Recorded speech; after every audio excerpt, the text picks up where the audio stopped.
በአንድ ሰው በአንድ በእውነተኛ ላይ ከተሰበሰበ እውነተኛው ሐሰተኛ ይሆናል፣ ሐሰተኞች ደግሞ ስለበዙ እውነተኛ ይሆናል። ዓለም ማለት እንደዚህ ነው። ዓለም በብዛት በዘመናችንም ቢሆን የሐሰት ምስክሮች ለተለያየ ጥቅም ንጹሃንን የሚያሳስሩ ያለ በደላቸው ብዙ ሰዎች አሁን ታስረው የሚገኙ በእንደዚህ አይነት መንገድ ነው፣ በጥቅም ማለት ነው። ስለዚህ ሁሉ አስጨናቂ ጉዞ የሆነው በዚህ ዘመን ትክክለኛው መንፈስ ከሐሰተኛው መንፈስ ለይቶ አለማወቅ ነው። ክርስቲያኖች በዘመናችን ብዙዎች ሃይማኖታዊ የሚመስሉ ሃይማኖተኛ የሚመስሉ ነገር ግን ሃይማኖተኛ ያልሆኑ፣ ነቢያት የሚመስሉ ነገር ግን ነቢያት ያልሆኑ፣ መነኮሳት የሚመስሉ ነገር ግን መነኮሳት ያልሆኑ፣ ካህናት የሚመስሉ ነገር ግን ካህናት ያልሆኑ፣ ዲያቆናት የሚመስሉ ነገር ግን ዲያቆናት ያልሆኑ፣ ምእመናን የሚመስሉ ነገር ግን ምእመናን ያልሆኑ፣ የሚመስሉ እንጂ ያልሆኑ ነገር ግን የሚመስሉ ስለሆነ ከዋኖቹ ጋራ መለየት ተቸግረናል።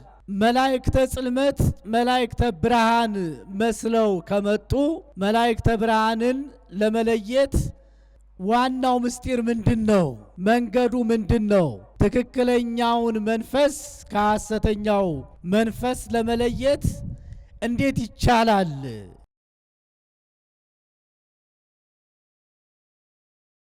ይገባል። በዚህ የተገኛችሁ አበው መነኮሳት፣ ሊቃውንተ ቤተ ክርስቲያን እንዲሁም ምእመናንና ምእመናት በልዑል እግዚአብሔር ፍጹም ሰላምታ እንደምን ዋላችሁ? እንደምን አመሻችሁ? እንደምን ቆያችሁ?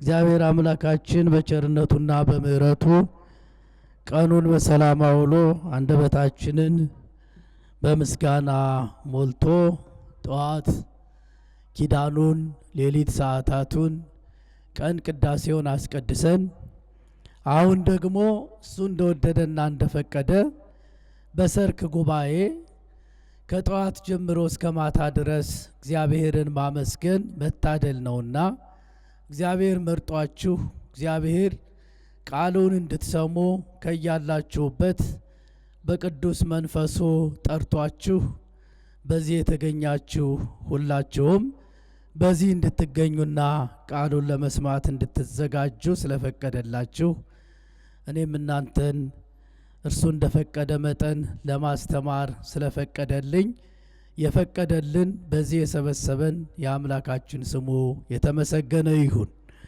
የሁላችን እናት የእመቤታችን የወላዲታ አምላክ የቅድስት ድንግል ማርያምም ስሟ የተባረከ ይሁን። የታላቁ መልአክ የሊቀ መላእክት የቅዱስ ገብርኤል ረድኤቱ በረከቱ በሁላችን ላይ ይደርብን። እንግዲህ እግዚአብሔር አምላካችን እንደወደደና እንደፈቀደ መጠን ክርስቲያናዊ ሕይወት በሚል ተከታታይ ትምህርት እየተማርን እንገኛለን። ሁልጊዜም እንደሚታወቀው የሚያስተምረን፣ የሚያጸናን፣ የሚመክረን፣ የሚገስጸን እርሱ ባለቤቱ እግዚአብሔር ነውና በዚህ አስቸጋሪ ውስብስብ በሆነ ዘመን ክርስትና ምን ይመስላል? የክርስትናው ሕይወት በእኛ ውስጥ ሲፈተሽ ምን ያህል ጉልበት አለው? ምን ያህል ጥንካሬ አለው?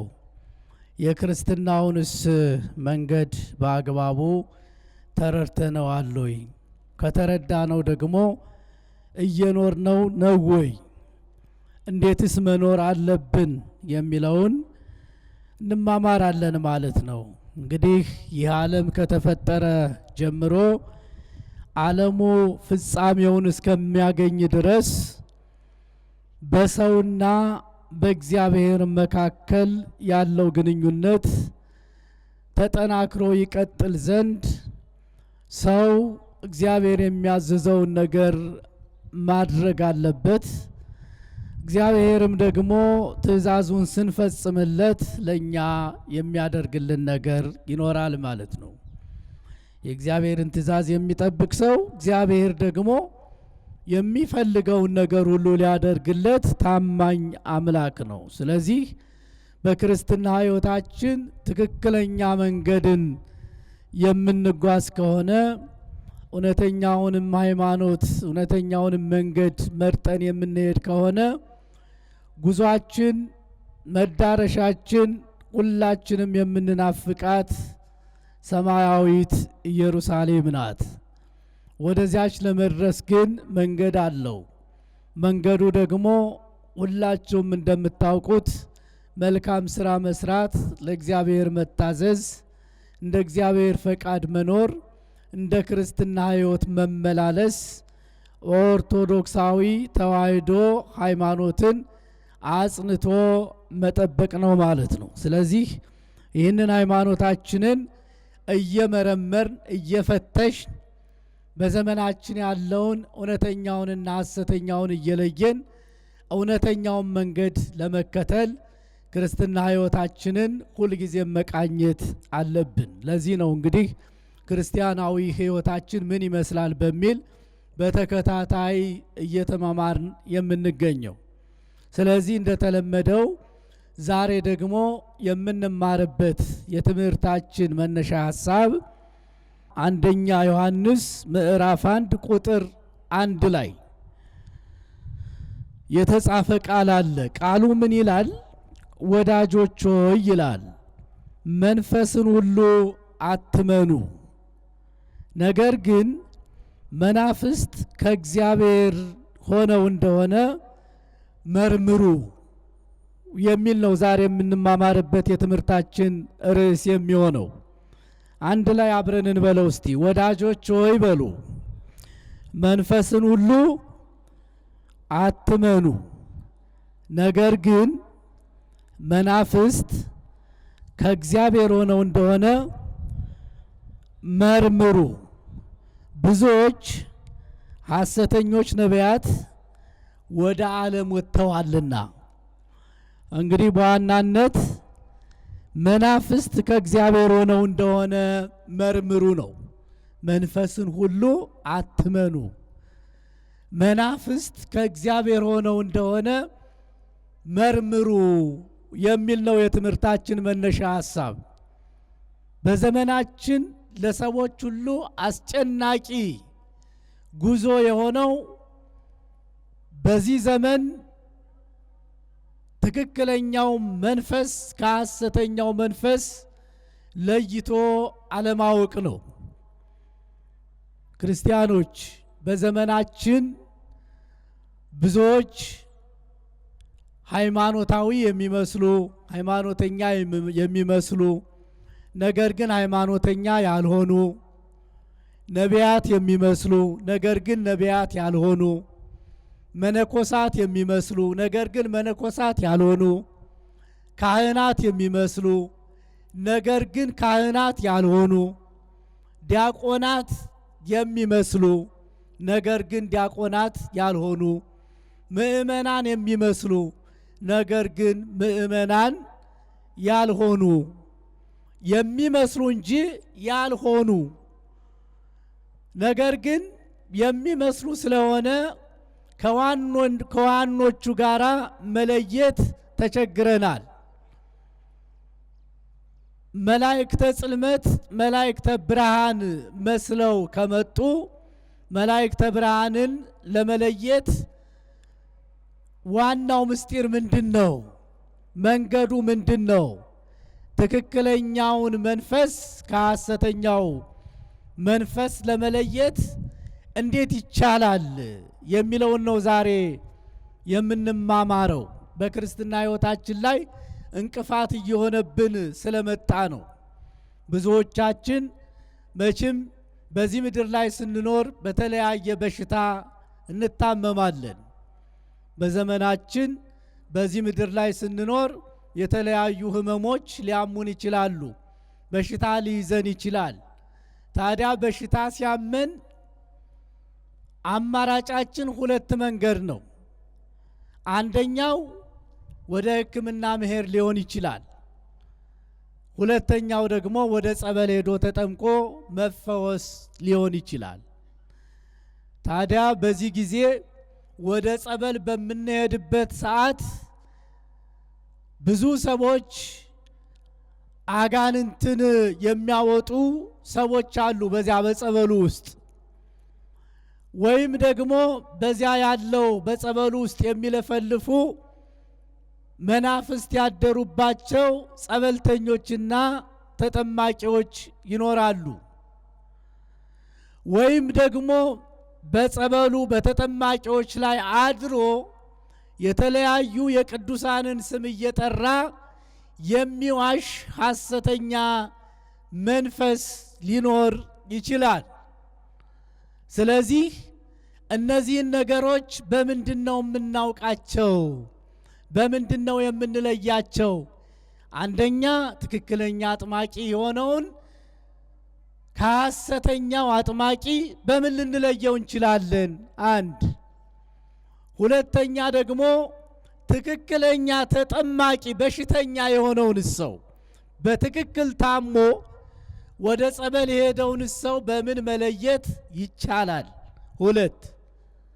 ሶስተኛ ደግሞ በተጠማቂው ላይ አድሮ የቅዱሳንን የመላእክትን ስም እየጠራ እኔ እንደዚህ ነኝ፣ በዚህ ጸበል ሄዳችሁ እዚህ ጸበል ላይ እማትጠመቅ ከሆነ አለቀውም አለቃትም ብሎ የሚለፈልፈው መንፈስስ ትክክለኛ መሆኑን በምን ልናረጋግጥ እንችላለን? ይህንን ለይተን ካላወቅን ብዙዎቻችን በተሳሳተ መንገድ እየተጓዝን ጸበሉን እንደ ፋሽን እንደ ዘመናዊ ልብስ እየቀያየርን ዛሬ አንዱ ጸበል ላይ እንጠመቃለን፣ በሌላ ጊዜ ደግሞ ሌላ ሀገር ጸበል ሄደን እንጠመቃለን፣ ሌላ ጸበል ሲፈልቅ ደግሞ ሌላ ሀገር ሄደን እንጠመቃለን። ከበሽታችን ሳንፈወስ በእድሜያችን ልክ ጸበል እያማረጥ ስንጠመቅ እንኖራለን። ይሄ ችግር የገጠመን በምን ምክንያት ነው ብሎ ራስን መመርመር፣ መንፈስን መመርመር፣ አጥማቂውንና ጸበሉን መመርመር ያስፈልጋል ማለት ነው። በዚህ ዙሪያ ነው የምንማማረው። እንግዲህ ትክክለኛ መንፈስና መንፈስን የሚመስል እውነተኛ የሚናገር የሚመስለውን መንፈስ ከአንድ የመጽሐፍ ክፍል ታሪክ ወስደን በመጀመሪያ ለትምህርታችን ማጠናከሪያ እንዲሆነን እንመለከታለን። በሐዋርያት ሥራ ምዕራፍ 16 ቁጥር 17 ላይ እንዲህ የሚል ቃል እናገኛለን። እርሷም ጳውሎስንና እኛን እየተከተለች የመዳንን መንገድ የሚነግሯችሁ እነዚህ ሰዎች የልዑል አምላክ ባሪያ ናቸው ብላ ትጮህ ነበር የሚል ቃል እናገኛለን። ሐዋርያው ቅዱስ ጳውሎስና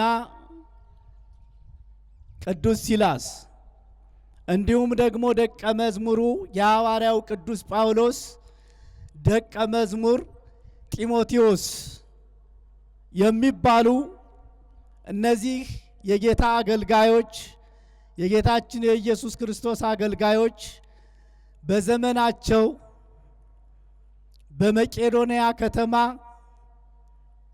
በፊልጵስዩስ በምትባል የወረዳ ከተማ ላይ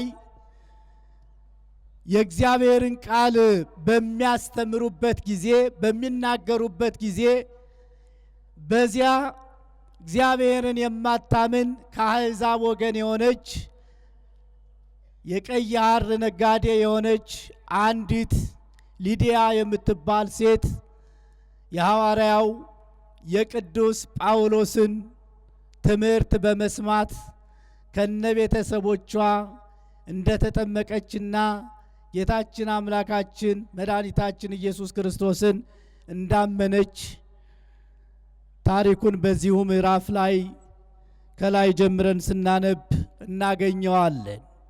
ካመነች በኋላም ወደ ቤታቸው እንደጋበዘቻቸው ቤቷንም እንደባረኩላት ታሪኩ ይናገራል። ይህ ሆኖ ሳለ ከዕለታት አንድ ቀን ይላል። ይሄ ደቀ መዝሙሩ ጢሞቴዎስ ነው የሚለው።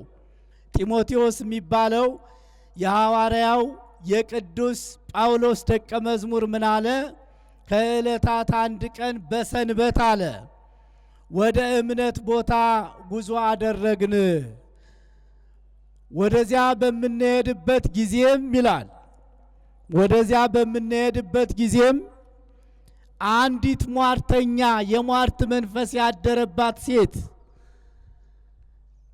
በሟርቷ በጥንቆላዋ ብዙ ሰዎችን እየተናገረች እንዲህ አይነት ነገር ይደርስባቸዋል፣ ይህም ብታደርጉ ከዚህ ታመልጣላችሁ እያለች እያሟረተችና እየጠነቆለች ከምታገኘው ገንዘብ በዚያ የነበሩ ጌቶቿ ገንዘቧን እየተካፈሉ ከሷ ጋር ተስማምተው ይኖሩ ነበረ ይላል።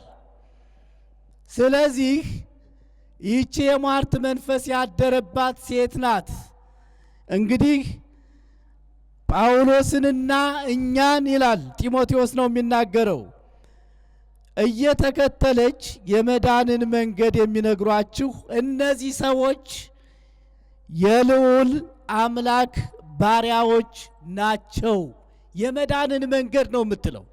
አስተውሉ ክርስቲያኖች፣ የምትናገረው ነገር ትክክል ነው፣ እውነት ነው። እነ ሐዋርያው ጳውሎስ እነ ሲላስ እነ ጢሞቴዎስ በወቅቱ የሚናገሩት የመዳንን ነገር ነው። የክርስቶስን ምጽአት ነው።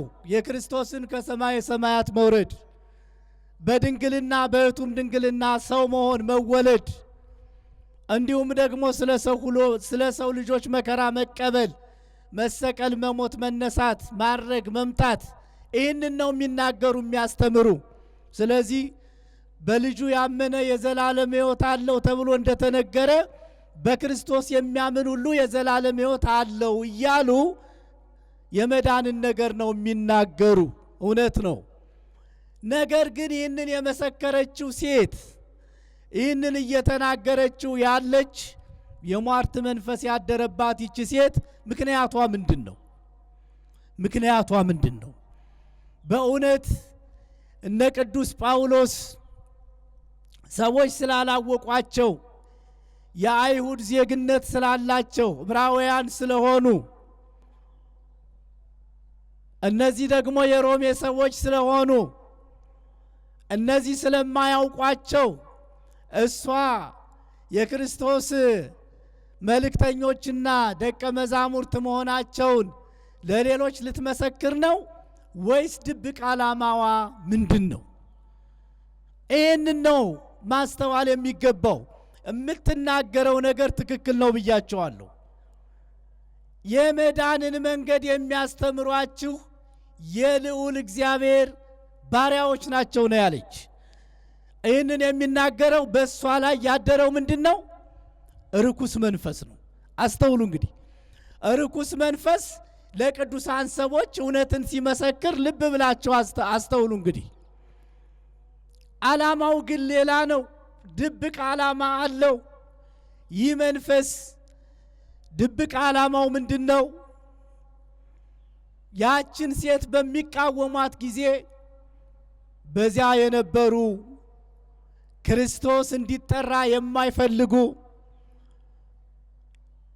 የክርስቶስ ስም በመንደራቸው በሀገራቸው ፈጽሞ እንዲጠራ የማይፈልጉ ሰዎች ይህንን በሰሙ ጊዜ እነዚህን ሐዋርያት እንዲደበድቧቸው፣ እንዲያሰቃዩአቸው፣ እንዲገርፏቸው፣ ወደ ወህኒ ቤት እንዲጥሏቸው፣ እልፍ ካለም እንዲቆርጧቸው፣ እንዲገድሏቸው ነው ይህ ክፉ መንፈስ የሚናገሩ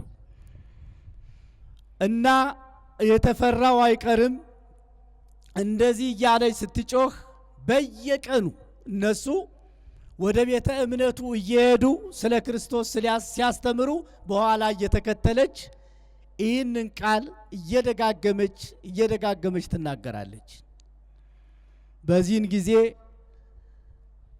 ሐዋርያው ቅዱስ ጳውሎስ ዞር አለና ሁሉን በሚችል ቅድመ ዓለም በነበረ ዛሬም ባለ ነገም በሚኖር ለዘላለም ዓለምን አሳልፎ በሚኖር በራሱ ፈቃድ ሰው ሆኖ በመጣው በእርሱ ስም አጋንንትን እንድናወጣ ስልጣን በሰጠን በጌታችን በአምላካችን በመድኃኒታችን በኢየሱስ ክርስቶስ ስም ውጣ አለው ይላል። በማን ስም ውጣ አለው? በማን ስም?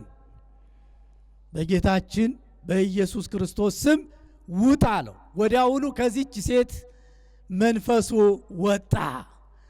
ከዚህ በኋላ ይች ሴት ማሟረት፣ መጠንቆል፣ ገንዘብ መሰብሰብ አትችልም ማለት ነው። ልብ በሉ። ይሄ ገንዘብ መሰብሰብ ከቀረ ደግሞ ከሷ የሚካፈሉ የገንዘብ ጓደኞቿ አጋሮቿ ደግሞ ሊቀየሙ ነው። እነዚህ ሰዎች ከተቀየሙ ደግሞ በነ ጳውሎስ ላይ በነ ሲላስ ላይ ሊነሱባቸው ነው ማለት ነው። የዚህ መንፈስ ዓላማ እየተሳካለት ነው። ከዚህ በኋላ ሴትየዋ የምትናገረው ነገር ሁሉ አልደርሳለ።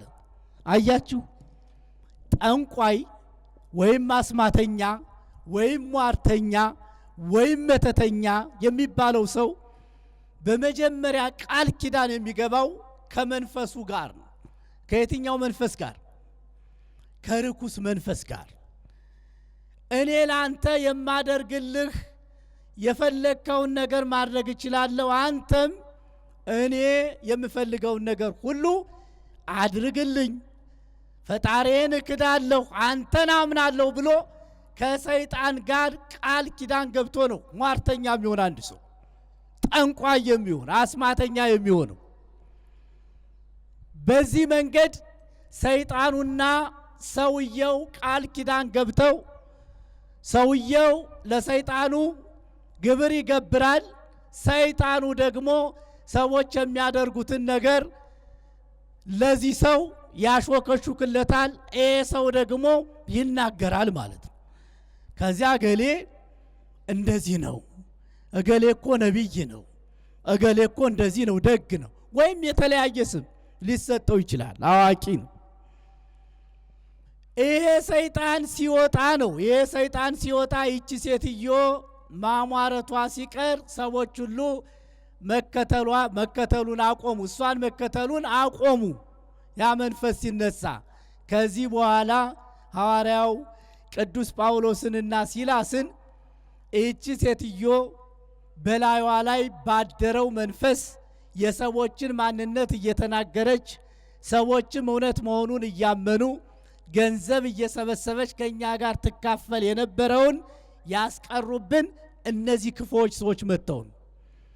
ስለዚህ በቀጥታ ይህን ነገር ብንናገር ህዝቡ አይቀበለንም። ነገር ግን በእኛ ውስጥ ያለውን ባህል አጠፉብን፣ የእኛን ሃይማኖት አበላሹብን፣ የሀገራችንን ወግ ሻሩብን ብለን ከሰን እናሳስራቸው ብለው ተመካከሩ።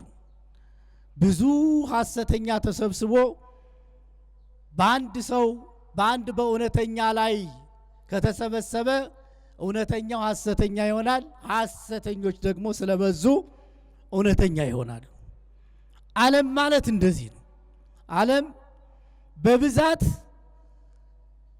በዘመናችንም ቢሆን የሐሰት ምስክሮች ለተለያየ ጥቅም ንጹሐንን የሚያሳስሩ ያለ በደላቸው ብዙ ሰዎች አሁን ታስረው የሚገኙ በእንደዚህ አይነት መንገድ ነው፣ በጥቅም ማለት ነው። ስለዚህ ጥቅማቸው ስለቀረ፣ ነገር ግን ጥቅማችን ስለቀረብን እናሳስራቸው ብለው ሳይሆን በቀጥታ ሳይሆን በተዛዋሪ ሰው በሚያምናቸው መንገድ ሊቀበላቸው በሚችለው መንገድ ሴራ ሸረቡ። ሴራው ምንድነው? የእኛን ሃይማኖት የሚያጥላሉ፣ ባህላችንን የሚያጎድፉ የሚያበላሹ፣ ወጋችንን የሚያጠፉ እነርሱ አይሁዳውያን ሆነው ሳሉ በሀገራችን ላይ በሮሜ መጥተው የማይገባ ስብከትና ትምህርት የሚያስተምሩ ናቸውና እነዚህ ሰዎች ሊታሰሩ፣ ሊገረፉ፣ ሊቀጡ ይገባል ብለው ከሰሷቸው። ስለዚህ ወደ ፍርድ ቀረቡ። በጣም ደበደቧቸው፣ ገረፏቸው፣ ወደ ወህኒ ቤትም ጣሏቸው። የዚህ ሰይጣን ስራ ተሳካ አልተሳካም? ተሳካለት ማለት ነው። በመጀመሪያ ግን እውነተኛ መስሎ ለነሱ ያዘነ መስሎ የነሱን ግብር ሲመሰክር ነበረ። ከዚያ ታሰሩ፣ ወህኒ ቤት ገቡ። ነገር ግን እግዚአብሔር ከነሱ ጋር ስለነበረ በወህኒ ቤት ሆነው ሲዘምሩ ያድሩ ነበረ እና በሚዘምሩበት ሰዓት ድንገት በወህኒ ቤቱ ሙሉ ብርሃን ፈነጠቀ ይላል። ብርሃን ሞላ ይላል። በዚህን ጊዜ የወህኒ ቤቱ ከታች እስከ ላይ ያለው መዝጊያው በሩ ሁሉ ተናጋ ይላል። ያን ጊዜ ጠባቂው ደንግጦ እስረኞች ያመለጡት መስሎት ራሱን ሊያጠፋ ሰይፉን አነሳ ይላል። ሐዋርያው ቅዱስ ጳውሎስ ግን ወደ እርሱ ተጠግቶ ወዳጄ ሆይ እኛ አለን፣ በዚህ ነን፣ አልሄድንም፣ አይዞህ አሉት። ከእግራቸው ስር ተደፋ ይላል ጠባቂው። የእናንተ አምላክ የኔም አምላክ ነው፣ የእናንተን አምላክ አምን ዘንድ ምን ላድርግ አላቸው።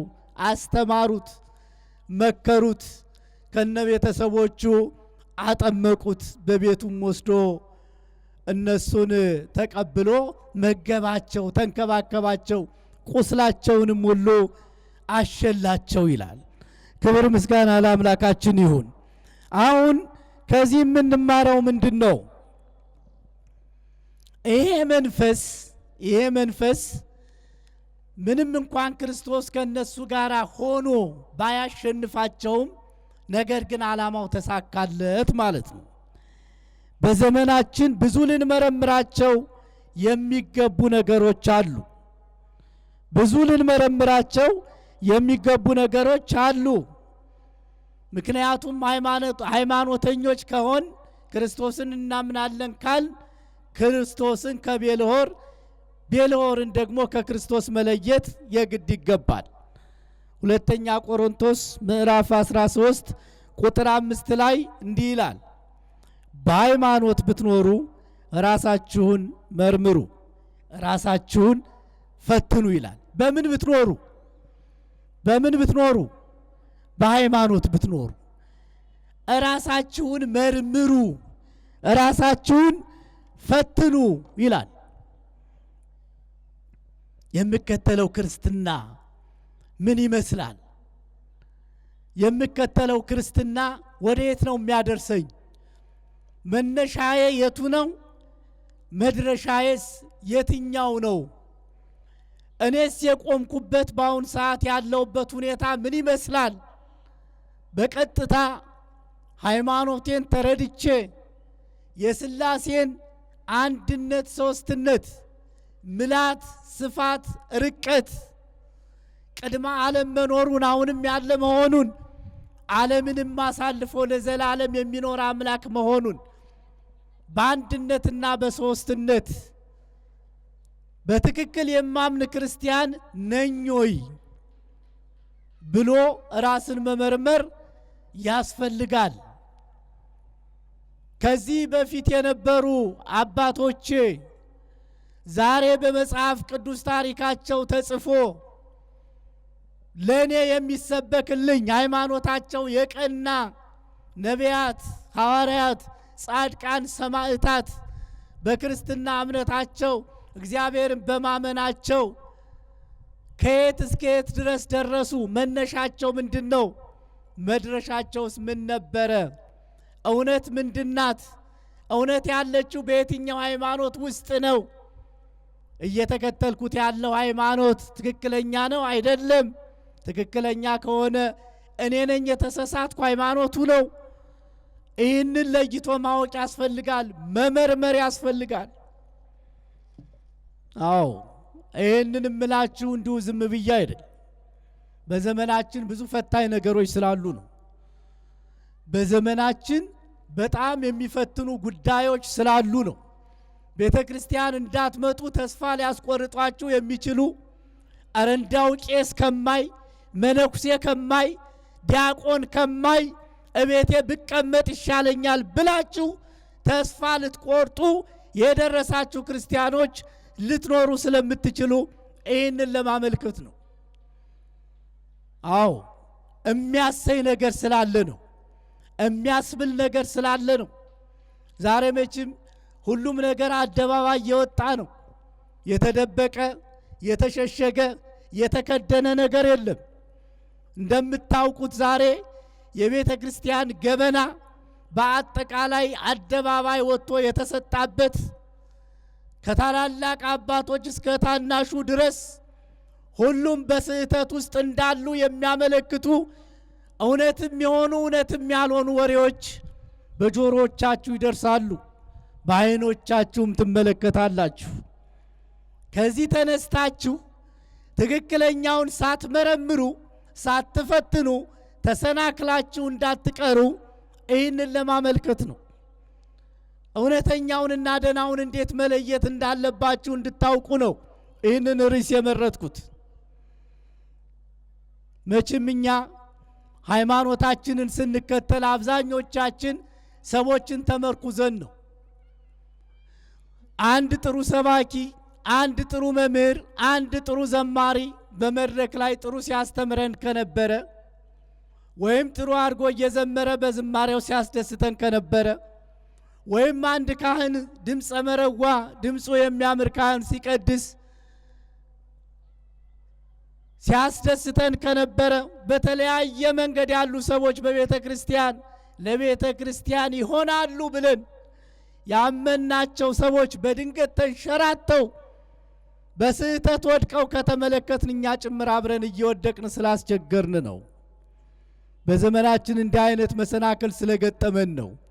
ሰዎች ክርስቶስን ከመከተል ይልቅ ሰዎችን መከተል፣ ክርስቶስን መሰረት አድርጎ ከመነሳት ይልቅ ሰዎችን መሰረት አድርጎ በመነሳት ሰዎች መሰረታቸውን ስተው ሲወድቁ አብሮ መውደቅ እየመጣ ስለሆነ ነው።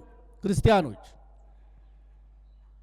በሰዎች ላይ ተደግፈን የምንከተለው ሃይማኖት ሁሉ ሰዎች ሲሳሳቱ፣ ሰዎች ሲወድቁ አብረን እየወደቅን ስለተቸገርን ነው።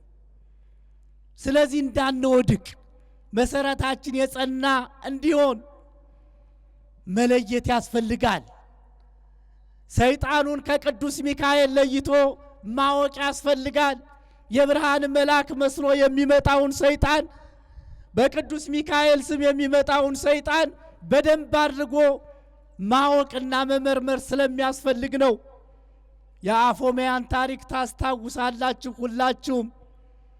በዘመኑ በነበረችበት ወቅት የገጠማትን ፈተና ባለቤቷ በሞተ ጊዜ ከዚህ በኋላ ላታገባ ለራሷ ቃል ገብታ እድሜዋን ሙሉ ለመኖር ለራሷ ቃል ገብታ በምትኖርበት ጊዜ ሰይጣን እውነተኛ የብርሃን መልአክ መስሎ በአምሳለ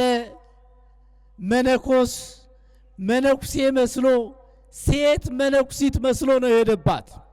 ሰይጣን ሌሎቹን አስከትሎ ወደ አፎሚያ ቤት የሄደባት ሰኔ ሚካኤል ላይ በድርሳኑ ወይም በስንክሳሩ ላይ ታሪኩ ተጽፎ ይገኛል። የተከበርሽ የተወደድሽ እግዚአብሔር የሚወድሽ አፎሚያ ሆይ እንደምን አለሽ እያለ ነው የቀረባት። እያመሰገነ ሴት መነኩሲት መስሎ። አዎ ያንቺ ንጽህና፣ ያንቺ ቅድስና፣ ያንቺ ጥንካሬ ቢገርመው እግዚአብሔር ወደ አንቺ ላከን።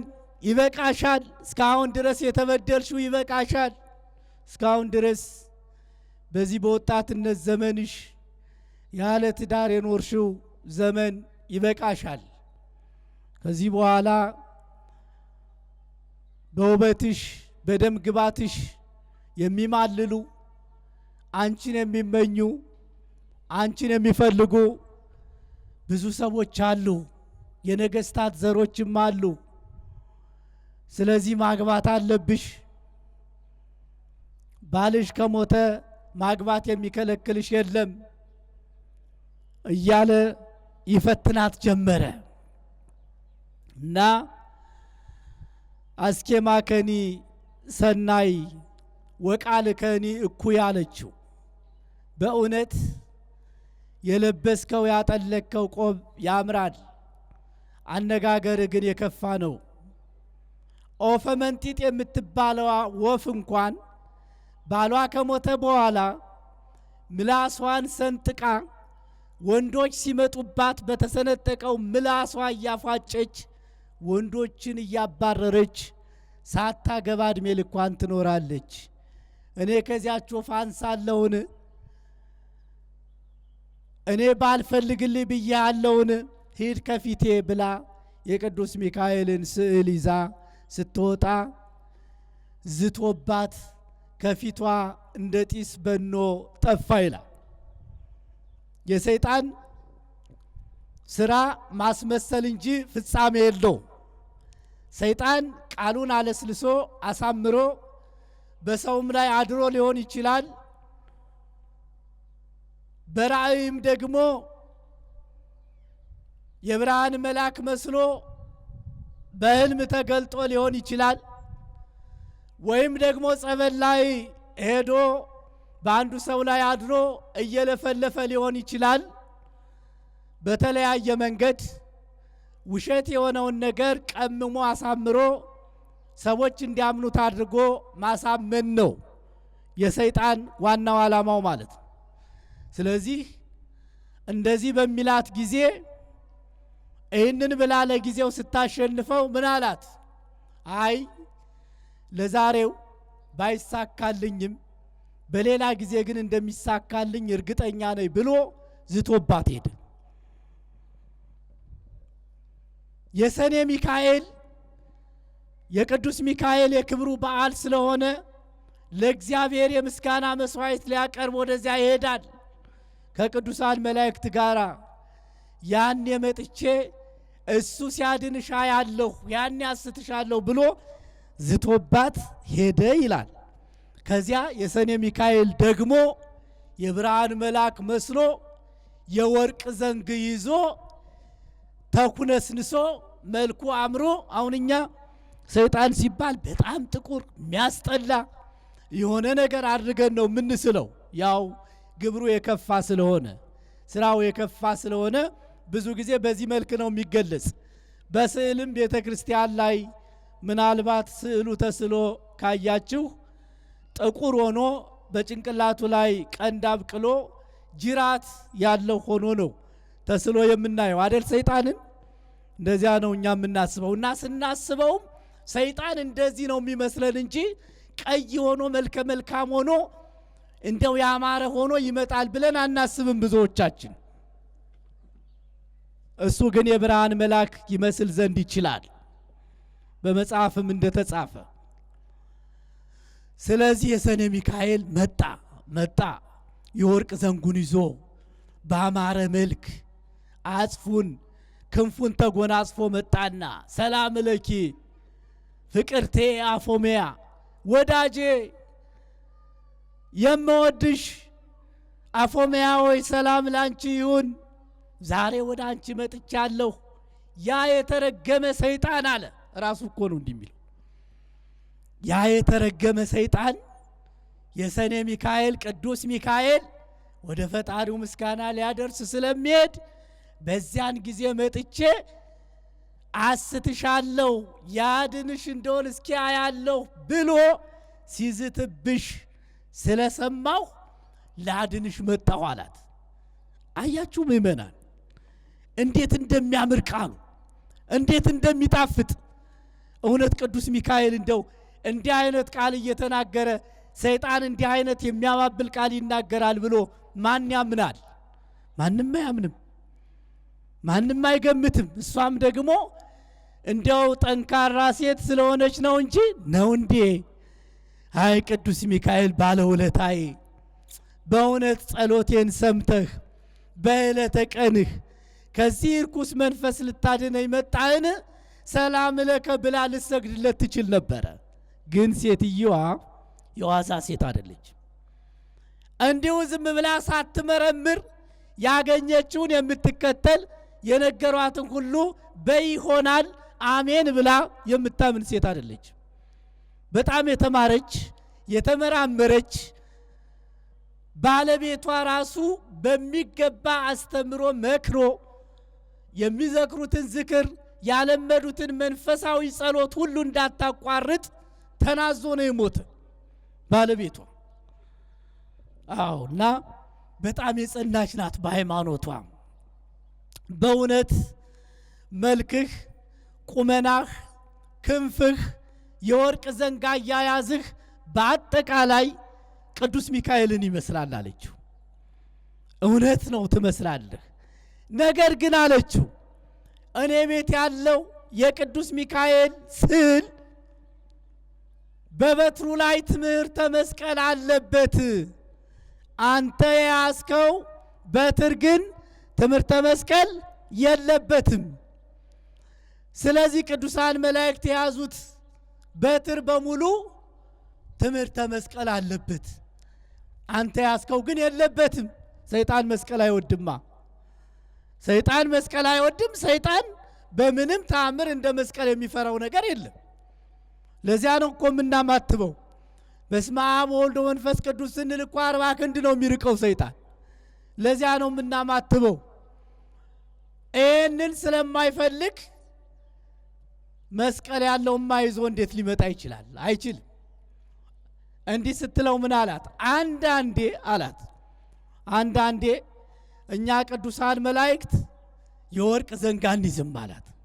ነው እንዴ አለች። አዎ እንግዲያማ ትክክለኛ መሆንህን ለመለየት ያንተ ስዕል ከቤቴ ተሰቅሎ ሁልጊዜ የምጸልይበት ምማጸነው በመከራዬ በፈተናዬ ጊዜ እየደረሰ የሚታደገኝ ስዕል አድኖ አለ አለችና ስዕሉን አውርዳ ይዛ ስትመጣ ብሎ አንቆ ከመሬት ላይ ጣላት ይላል።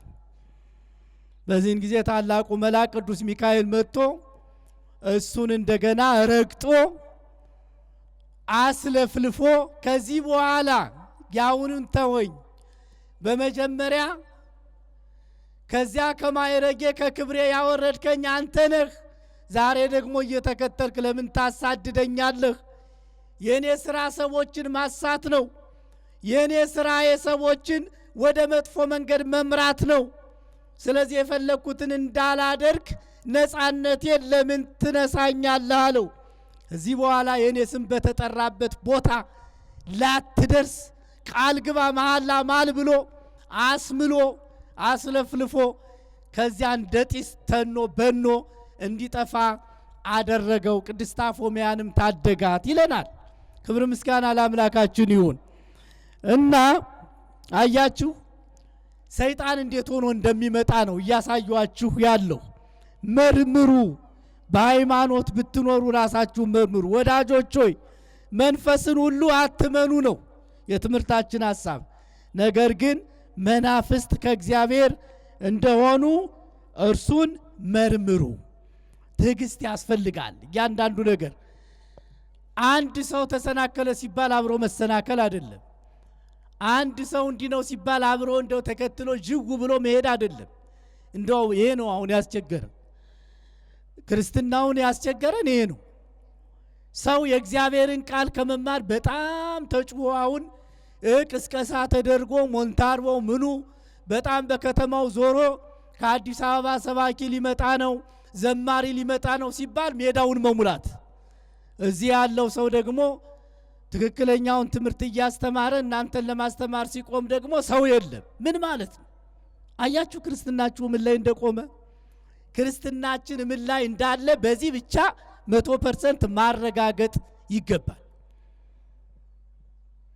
በሰው ማመን፣ ሰውን መከተል፣ ያ ሰው ሲወድቅ አብሮ መውደቅ፣ ሰውየው ሲሳሳት አብሮ መሳሳት፣ ይሄን ልምዳችንን ልንተው ይገባል። ነገር ግን እውነተኛውን ነገር መርምሮ ማወቅ ያስፈልጋል ማለት ነው። ምን ይላል በአንደኛ ቆሮንቶስ ምዕራፍ 2 ቁጥር 10 ላይ መንፈስም የእግዚአብሔርን ጥልቅ ነገር እንኳ ሳይቀር ሁሉን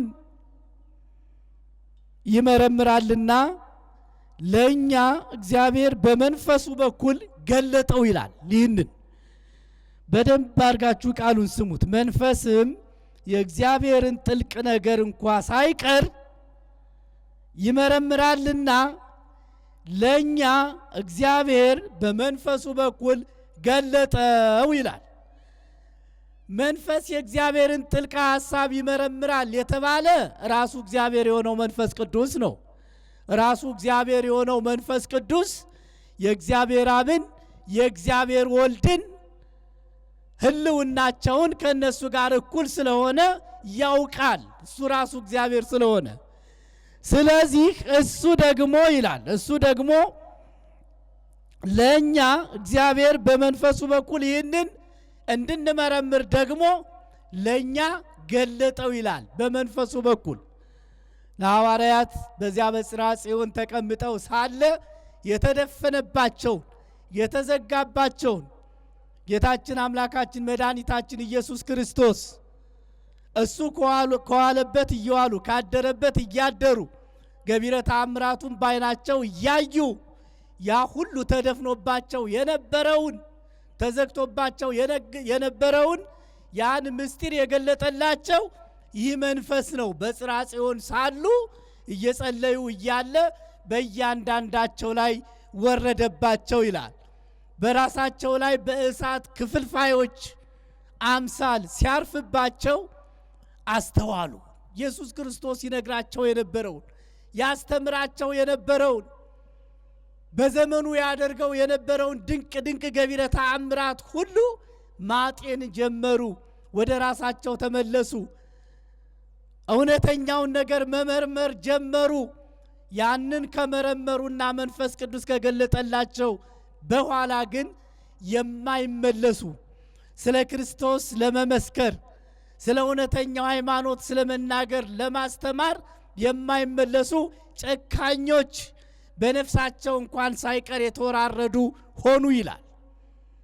የእግዚአብሔር ቃል ሲገባን እንደዚህ ነው የምንሆነው። ሰው ሳይሆን የምንከተለው ክርስቶስ ያደረገልንን መልካም ሥራ እያወጣን እያወረን ውለታውን ለእኔ የከፈለልኝ ዋጋ ከላይ ከአርያም መጥቶ ሕፃን ከመሆን ጀምሮ በሰው ሥጋ ውስጥ ሕፃን ሆኖ በስዕለ ሕፃናት ተቀርጾ ከመጸነስ ጀምሮ እንደ ሕፃን ልጅ ተወልዶ ድሆ አድጎ ጥቂት በጥቂት 30 ዘመን ሲሆነው የኔን በደል በፈለገ ዮርዳኖስ ገብቶ ተጠምቆ በባሪያዎች ያንን የዕዳ ደብዳቤን ቀዶ አዳም ገብሩ ለዲያብሎስ ሔዋን አመቱ ለዲያብሎስ የሚለውን ይህንን የመርገም ጽሑፍ ያንን ሽሮ ያዳነኝ ክርስቶስ እያል ያደረገልንን ነገር ያደረገልንን ውለታ ሁሉ ማውጣት ማውረድ፣ ስለ እርሱ ማሰብ፣ እሱን አስቦ አለመጥገብ፣ ፍቅሩን በልባችን ማመላለስ ምን አይነት አምላክ ነው? ምን አይነት ትህትና ነው? ምን አይነት ፍቅር ነው? ምን አይነት ደግነት ነው? ምን አይነት የዋህነት ነው? ሰማይና ምድርን የዘረጋ አምላክ በእንዲህ አይነት ትህትና በሰው ሥጋ ውስጥ አድሮ ይህንን ነገር ለሰው ልጆች ማድረግ ምን ይደንቅያን ማመላለስ እንጀምራለን። ፍቅሩ ሲገባን ማለት ነው። ትክክለኛውን ነገር መርምረን ስናውቅ እንጂ ስለ አባ ገሌ፣ ስለ ዲያቆን ገሌ፣ ስለ ቄስ ገሌ፣ ስለ መምህር ገሌ፣ ስለ ዘማሪ ማንቴስ ሕይወት አይደለም የምናስበው። የቅዱሳን ሕይወት አይጠቅምም እያልኳቸው አይደለም። በነገራችን ላይ የቅዱሳን ሕይወት ትክክለኛ የሆኑ አባቶች ሕይወት ለኛ ትክክለኛ መሰረት መንገድም ነው። እውነት ለመናገር የትክክለኞች እኔን እንመርምር ነው የሚሆነውንና የማይሆነውን ሰው እየለየን እንወቅ። የምንማረውንም ትምህርት ከመጽሐፍ ቅዱስ ቃል ጋር በትክክል የተገናዘበ የተናበበ የሰው ሐሳብ ያልሆነ የእግዚአብሔር ሐሳብ ብቻ መሆኑን መርምረን እንወቅ እያልኳችሁ። ይህንን ካወቅን ሰዎችን ሳይሆን ቃሉን የሚያስተምሩንን ሰዎችን ሳይሆን የመጽሐፉን ቃል ሰዎችን ሳይሆን ቤተ ክርስቲያን የምትናገረውን ነገር ብቻ እያከበርን እንኖራለን። እምነቱ ሲገባን ማለት ነው። ተበጥሮ እኮ መጨረሻ ላይ እኮ ሁሉም ተበጥሮ በእግዚአብሔር ዘንድ እያንዳንዱ ተመዝኖ ተበጥሮ ስንዴው ወደ ጎተራ እንክርዳዱ ደግሞ ወደ ዘላለም እሳት የሚጣልበት ጊዜ አለ። እርሱ የእግዚአብሔር ስራ ነው፣ የኛ ስራ አይደለም። እሱ እዚህ ውስጥ እኛ አንገባም። ነገር ግን የምንድንበትን መንገድ መርምረን ልናውቅ ይገባል። ዛሬ ብዙ አታላዮች በዝተዋል። በእኛም በሌላው በእኛም ውስጥ ብዙ አጥማቂዎች፣ ብዙ መናፍስትን እናወጣለን የሚሉ የማይገባ ነገር የሚያሳዩ የቤተ ክርስቲያን ስርዓት ያልሆነ ከቤተ ክርስቲያን ስርዓት ያፈነገጠ የትኛውም ሐዋርያ ሲያደርገው ያልታየ ሲያስተምረው ያልታየ መናፍስትን እናወጣለን በማለት ዛሬ ብዙ ሰዎችን የሚያሳስቱ ሐሰተኞች አጥማቂዎች አሉ። እነዚህን መርምረን ልንለይ ይገባል። ምእመናን መርምረን ልንለይ ይገባል። እንዲሁም ደግሞ በቤተ ክርስቲያን ውስጥ ሲያገለግሉ ቆይተው ቆቡን ደፍተው ቀሚሱን ለብሰው በዚያ ቦታ እንደዚህ ነበርኩኝ፣ ያ ቦታ ትክክል ስላልሆነ ይህ እንደዚህ ስላልሆነ ትክክለኛውን መንገድ መጥቻለሁ እያሉ የሚዘላብዱ ደግሞ ቄሶችም መነኩሴዎችም መርጌቶችም አሉ። እነዚህን ሰዎች መለየት ያስፈልጋል። ሲጀመር አንድ ሰው እንደው እስቲ ዝም ብላችሁ አስተውሉት። አንድ ሰው ሃይማኖቱን ከቀየረ ይሄ እምነት አያስፈልገኝም ካለ ልብሱን ለብሶ ለምን ይወጣል? ምን ያደርግለታል? ልብሱ ምን ይሰራለታል? ሰውን ሲወዱ ከነምኑ ይላሉ አባቶቻችን፣ ሲጠሉም ደግሞ እንደዚያው። ሃይማኖቱን ከናቀ ቀሚሱ ምን ይሰራለታል? ቆቡ ምን ይሰራለታል?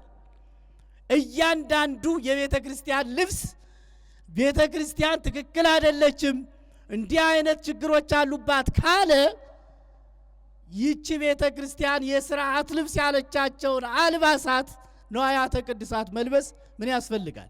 ምንም። ማስመሰል እንዲህ ነበረ ለካ እንዲኖረዋል እኮ እንደው ምን እንዲለው እንደሆነ ሰው ራሱ ግራ የሚገባ ሁኔታ ነው። ስለዚህ እነዚህ ነው መርምራችሁ ለዩ፣ ዘመኑ ክፉ ስለሆነ እኒን መርምሮ ማወቅ ያስፈልጋል። በሉቃስ ወንጌል ምዕራፍ 8 ቁጥር 28 ላይ ኢየሱስን ባየ ጊዜ ይላል ጮሆ በፊቱ ተደፋ፣ በታላቅ ድምፅም የልዑል እግዚአብሔር ልጅ ኢየሱስ ሆይ ካንተ ጋር ምን አለኝ?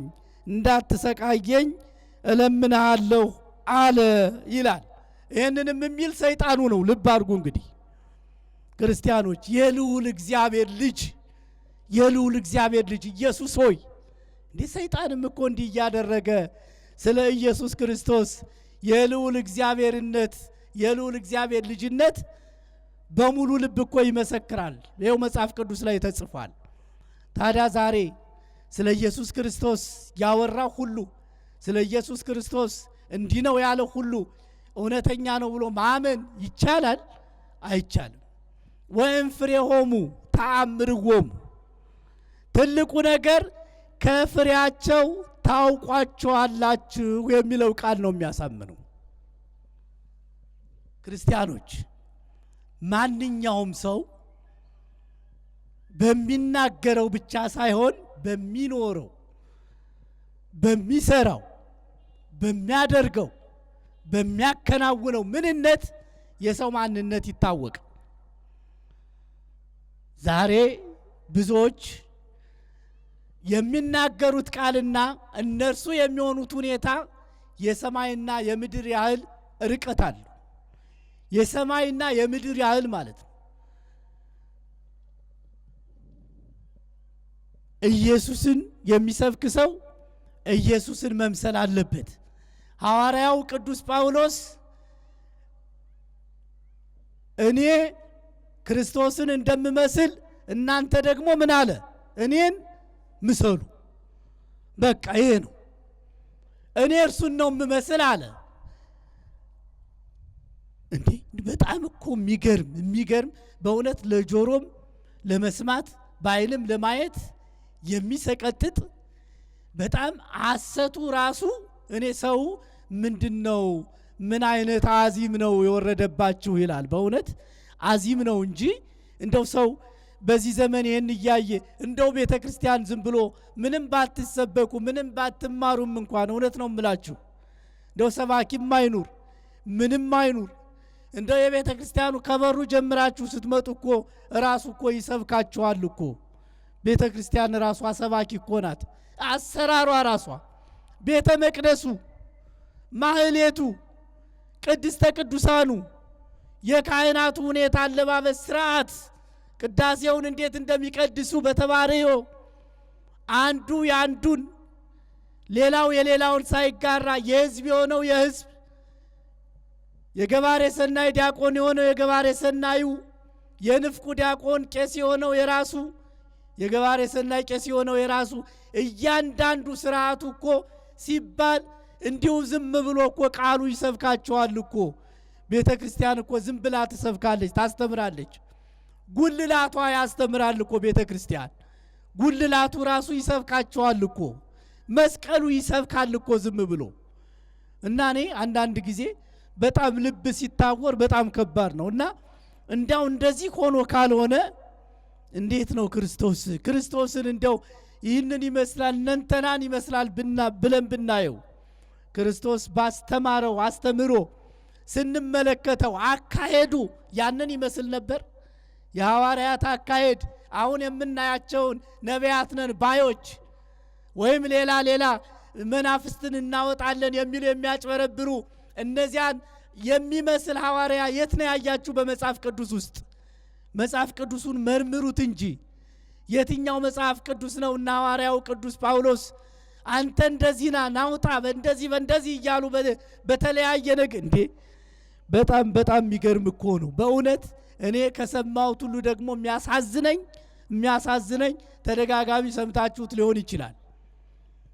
በቅዱስ ሚካኤል ስም ውጣ አልወጣም፣ በእመቤታችን ስም ውጣ አልወጣም፣ በቅድስት አርሴማ ስም ውጣ አልወጣም፣ በጌታችን በኢየሱስ ክርስቶስ ስም ውጣ አልወጣም፣ በአባ ገሌ ስም ውጣ አሁን ተቃጠልኩኝ የሚላል። እናንተ የሚገርማችሁ ነገር እግዚአብሔር ማስተዋሉን ያድለን። ከቅዱስ ሚካኤልም የሚበልጥ አባ ገሌ፣ ከእመቤታችንም የሚበልጥ ከአርሴማም የሚበልጥ ከልዑል እግዚአብሔርም የሚበልጥ እና አባ ገሌ የመጡበት ዘመን። ታዲያ ከዚህ በላይ ማጭበርበር አለ? ከዚህ በላይ መንፈስ ሆኖ መስሎ መምጣት አለ እንዴ? አይ ይሄኛው አይሆንም፣ እዚህኛው ቦታ ሄደሽ ከተጠመቅሽ ነው እምለቅሽ እምትድኝ። ሰይጣን እያታለለ በሰዎች ላይ ሰዎች አምነው እንዳይፈወሱ እዚህ ቦታ ብትሄጂ አትድኝም፣ እዚህ ቦታ ብትሄድ አትፈወስም እያሉ እምነት የሚያጎርሉ ብዙ የሐሰት ነቢያቶች አሉና ይሄንን ልንመረምር ይገባል ነው የኔ መልእክት ዛሬ ትምህርቴ። ይሄንን እንመርምር። ያለንበት ዘመን ከባድ ነው። ሰዎች በሚያደርጉት ነገር አንሳሳት። ትክክለኛውን የእግዚአብሔርን ቃል ብቻ እሱን በልባችን እየመረመርን ስለ እውነት እንኑር ነው። ስለ እውነት እንኑር እና ትዕግስት ያስፈልጋል። ትዕግስት ካለ ሁሉን ነገር ማሸነፍ። ዛሬ ለገንዘብ ለምን አይደለም። አንዲት የሆነች እንደው ነገር ልንገራችሁና ጨርሳለሁ። እሳትና ውሃ በጣም ተስማምተው ይኖሩ ነበረ ይባላል። በነገራችን ላይ አሁንም ተስማምተው ነው የሚኖሩ። በተፈጥሮ ጸባይ አሁን ያለንበት መሬት ነው። ከመሬቱ ቀጥሎ ደግሞ ያለው ውሃ ነው። ከዚያ እሳት ነው። ከዚያ ነፋስ ነው። ነፋሱ እሳቱን አያግለበልበውም። እሳቱ ደግሞ ውሃውን አያሞቀውም። ውሃውም ደግሞ ምድሩን ሳይበላው ተቻችለው ነው የሚኖሩ እና ውሃና እሳት ተስማምተው ሲኖሩ አንድ በሬ ነበራቸው ይባላል። ስንት በሬ? አንድ በሬ እና ያ በሬያቸው አንድ ቀን አጋጣሚ ሳር ሊበላ ሲሄድ በላይ ሰርዶ የበቀለበት ጉድጓድ ውስጥ ገብቶ ጠፋቸው በሬያቸው እና ፍለጋ ሄዱ። ፈለጉት፣ አጡት። ከዚያ በኋላ እሳት በጣም ተናደደ። የኔን ማንነት የዚህ ሰፈር ሰው አላወቀም አለ። እኔ የኔም በሬ መንካት ማለት በአጠቃላይ ተቃጥለን እንጥፋ ብሎ እንደማመን ይቆጠራል። ስለዚህ ከዚህ እኔ ካለሁበት ሰፈር ጀምሮ ያለውን በሙሉ አቃጥለዋለሁ ብሎ ተናደደ ይባላል። ውሃ ደግሞ ማረጋጋት ጀመረ። አይተው አንዱ ባጠፋው ለምንድነው የሰፈሩን ሁሉ የምታቃጥለው? ይሄ ሁሉ እኮ አይሰርቅም። ቢሰርቅ አንድ ሰው ነው የሚሰርቀው። ስለዚህ ታገስ። እንዲያውም እኮ ሌላ ብልሃት አለ አለው ውሃ። ምን አለው? ለምሳሌ የሰረቀው ሰው ያንን አርዶ ቀቅሎ ሊበላ ከመጣ እኔ ጋ ነው የሚመጣ። ያለኔ ሊቀቅለው አይችልም አለ ውሃ። ስለዚህ ሲመጣ አንገቱን አንቄ እኔ እዚያው ገለዋለሁ አለ። ያለ ውሃ ጠብሼ በለዋለሁ ብሎ ደግሞ ወደ አንተ ከመጣ እጁንና እግሩን አኮማትረህ እዚያው ታቃጥለዋለህ። ታገስ። ስለዚህ የሰረቀውን ሰው ለይተህ ማጥቃት ትችላለህ። በጅምላ ግን ሁሉን አጠፋለሁ አትበል አለው። እንደዚህ ብሎ አረጋጋውና በድንገት የዚያን ቀን መዓት ዝናብ ዘንቦ ጉድጓዱ ሞልቶ ያ በሬም ወደ ላይ እየሰፈፈ በቀንዱ እንደምንም ታግሎ ወጥቶ በመነጋው በሬውን አገኙት ይባላል። እዚያ እሳት ምን አለው? ውሃን እውነትህን ነው፣ ተረጋግቶ ሁሉን ነገር መርምሮ ማወቅ መረጋጋት ጥሩ ነው እንዳልከኝ ይኸው በሬውም ተገኘ፣ ለካ ሌባም አልሰረቀውም ኖሯል ብሎ አመሰገነው ይባላል። ይሄ ቀላል ግንዛቤ የሚሰጥ ትምህርት እንዳይመስላችሁ፣ በጣም ብዙ ግንዛቤ ይሰጣል። መመርመር እያንዳንዱ ነገር አንዱ ሰው ገደል ገባ ብሎ ሁሉም ሰው ኧረ እንዲያው ለገሌ ስል ቤተ ክርስቲያን ብተው ለገሊት ስል ቤተ ክርስቲያን ባልመጣ የሚል ሰው አለ እኮ። እና ክርስትናችን በሰው ላይ የተመሰረተ በመናፍስት ላይ የተመሰረተ ሳይሆን በትክክለኛው ቃል ላይ የተመሰረተ ሆኖ ይህን ክፉ ዘመን በመመርመር ትክክለኛውን እምነት ልንከተል ይገባል ለማለት ነው። እግዚአብሔር አምላካችን እንግዲህ ልቡናችንን ብሩህ አድርጎ ጨለማውን ከብርሃን ክፉውን ከደግ አስመሳዩን ከእውነተኛ መናፍስት ርኩሳንን ከመናፍስተ ብርሃን ለይተን የምናውቅበትን አእምሮውን ለሁላችንም ያድለን፣ ማስተዋሉን ይስጠን። እግዚአብሔር አምላካችን ይህ የጾም ወቅት ነው። በዚህ ጾምም ብዙ ሊያሰናክሉ ሊያሳስቱ የሚችሉ ችግሮች ሊኖሩ ይችላሉና እነሱንም ጠብቀን ይህንን ጾም ለበረከት እንዲያደርግልን እግዚአብሔር አምላክ የምንሰማውን ክፉውን ነገር ሁሉ እንዲያርቅልን ለእኛም ለቤታችን ለሕይወታችን ለሀገራችንም ሰላም እንዲሰጠን ጾሙን በሰላም እንዳስጀመረን በሰላም ያስፈጽመን። እንግዲህ የትምህርታችን መነሻ ሐሳብ ወዳጆች ሆይ መንፈስን ሁሉ አትመኑ፣ ነገር ግን መናፍስት ከእግዚአብሔር ሆነው እንደሆነ መርምሩ የሚል ነውና የእግዚአብሔር መናፍስት የሆኑት ቅዱሳን መላእክትን በተራዳይነታቸው አምነን አስመሳዮችን መናፍስት ደግሞ ክደን የነፍሳችንን ድነት እንድናገኝ የእግዚአብሔር ቅዱስ ፈቃድ ይሁንልን። ያስተማረን የመከረን የአባቶቻችን አምላክ እግዚአብሔር ስሙ የተመሰገነ ይሁን። ወስብሐት ለእግዚአብሔር።